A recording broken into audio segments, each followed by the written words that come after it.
Today's movie is Rising High, and it's the story of a poor boy named Victor who becomes obsessed with money, only to realize too late what it truly costs him. Victor grows up in a broken home where his father works brutal labor jobs just to feed the family. But when his father loses his job, everything falls apart and his mother leaves them for another man. Standing there as a child, heartbroken and abandoned, Victor makes himself a promise that one day he will become so rich that his mother will regret ever leaving him. Years later, now a young man, Victor leaves home for the city with nothing but $200 from his father, who quietly slips the money into his pocket and tells him to keep smiling and never give up. When Victor reaches the city, reality hits hard. He looks for a place to stay, but even the cheapest decent room costs $1,200 a month. Desperate, he says he will take it, but the moment the agent learns he has no job and no proof of income, Victor is thrown out. That night, he sleeps on the street. The next day, he finds work at a construction site, but after sweating through the entire day, his contractor keeps half of his wages as security. He cannot even afford a cheap motel, so once again he spends the night outside. Lying on a bench and staring into the dark sky, Victor realizes that if he keeps trading his body for money, he will never become rich. That thought changes everything. A few days later, he spends every dollar he has on professional-looking clothes, and the moment he puts on the suit, something changes inside him. It is not just clothing. It is confidence. It is identity. For the first time, Victor understands that people do not only respond to money, they respond to appearances. He goes to an internet cafe and creates fake documents, a fake employment contract, and a fake income statement. Suddenly, Victor has something he never really had before: credibility. Now he visits another real estate agent and asks to see a luxury apartment. The agent takes one look at his cheap suit and instantly judges him, assuming he cannot afford it. And honestly, she is right, because the apartment costs $3,400 a month. But Victor calmly hands her the fake income statement, showing that he earns thousands of euros every month. And in an instant, her attitude changes. Now she smiles. Now she respects him. Now she treats him like he matters. Victor notices every second of it. But one problem remains. How is he supposed to pay the rent? That is when Victor comes up with his first real hustle. He goes back to the construction site, gathers the workers, and tells them that instead of paying $38 a night for terrible hostels, they can stay in his luxury apartment for $40 a night with no paperwork and no income checks. The workers agree, and just like that, Victor starts making money.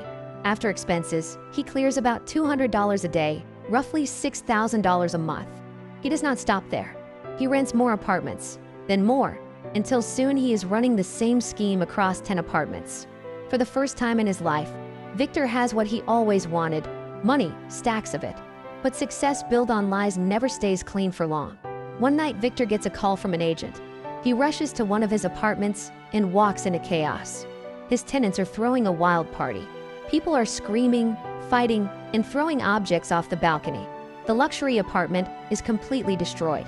It looks less like a home and more like a disaster zone. Neighbors call the police. Victor realizes everything is about to collapse, so he does the only thing he knows how to do. He runs. As he escapes, he notices another man running beside him. That man is Jerry.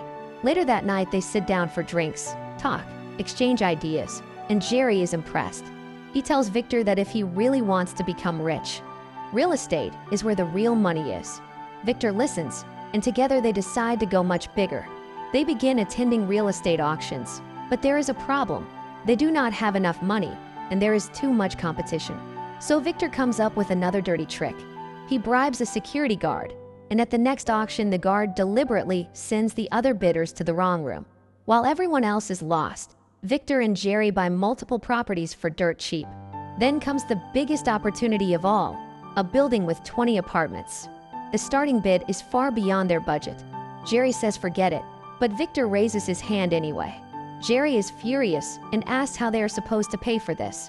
Victor answers with one word: the bank. They now have only 7 days to come up with the money. Jerry introduces Victor to Nicole, a bank manager and an old friend.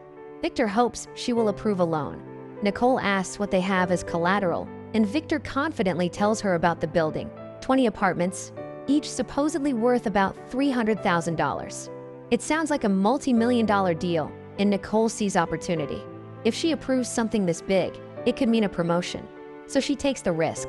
Victor and Jerry also get access to wealthy client lists through an insurance contact. Everything moves fast. But when they finally inspect the building they bought, it is awful. Broken walls, rotting floors, and conditions so bad it looks like a slum.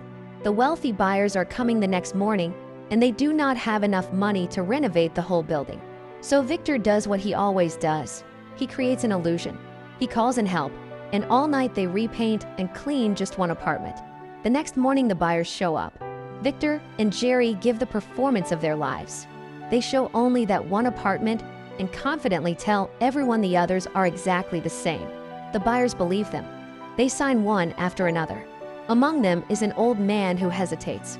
He says he is investing his life savings so he can leave something for his granddaughter. He looks Victor in the eyes and asks if this is not a scam. For a moment, Victor feels guilt, but he smiles and says, "Of course not." The old man signs, and in that moment, Victor crosses a line. The apartments were never worth what he claimed. The buyers lose everything. Many go bankrupt. Victor and Jerry have officially become scammers. At first, Victor feels bad, but then the money comes, $6 million, and suddenly the guilt disappears. That is how dangerous money can be. It does not just solve problems. Sometimes it silences your conscience. Victor throws luxury parties. Nicole gets promoted because the loan was repaid. Victor becomes one of her VIP clients. They grow closer and eventually get married. From the outside, Victor looks like he has made it. But inside, he is still chasing the same wound. He still thinks he has not earned enough. So he starts a real estate company with Nicole's help. His empire grows fast. He buys a massive mansion, luxury cars, designer clothes, and one day an expensive diamond necklace. Not for his wife, but for his mother. He goes to see her, hands her the necklace, and says that she left them for money, but now she should look at him. His mother quietly gives the necklace back and says something Victor never expected. She did not leave because of money. She left because she fell in love. That sentence destroys him. Every lie, every risk, every crime he committed was fueled by the belief that money would prove something. And now he learns it meant nothing. Not to her, not to anyone. For a moment, Victor feels completely empty. But instead of stopping, he doubles down. He tells himself he will make even more money. He buys an insurance company, expands his network, hires more people, and builds bigger systems. But underneath all the success, Victor is hollow.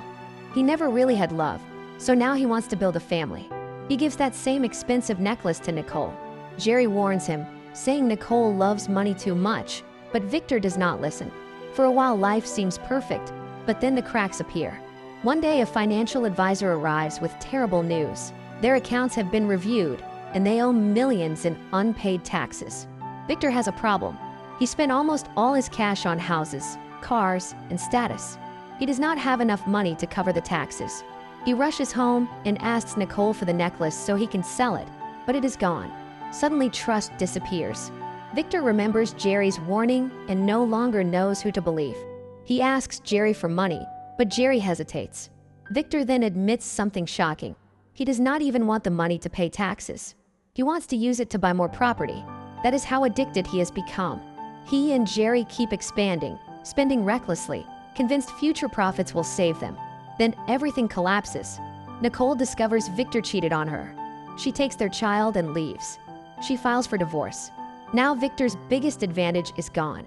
Without Nicole, banks will not lend to him. Worse, many of the properties are in her name. His empire begins to fall apart, but Victor still refuses to quit. He comes up with one final desperate plan: to start his own bank. He gathers old banking employees and prepares documents, but officials tell him he is not qualified. So Victor opens a suitcase full of cash, a bribe, and just like that, he gets the banking license.